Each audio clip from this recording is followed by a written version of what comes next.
Hello everyone, welcome to study flux.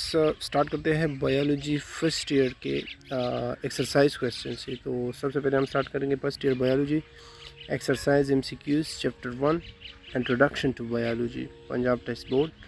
Answer the question before it changes the colour. तो चलो start करते हैं question number 1 से। Which one of the following is a correct sequence in biological method. तो correct option है option B, observation, hypothesis, deduction, testing of deduction is the correct option. Question 2. Which one of the following is employed in treatment of cancer? तो correct option है option B, radiotherapy and chemotherapy is employed in the treatment of cancer. Question 3. Which one of the following is not a viral disease? तो correct option है option C, tetanus is not a viral disease. ठीक है। और हमारे साथ क्या है?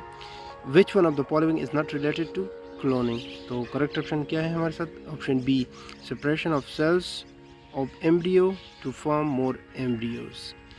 Thank you for watching the video. Please do hit the subscribe button to receive notification for the upcoming videos. Good luck, bye bye.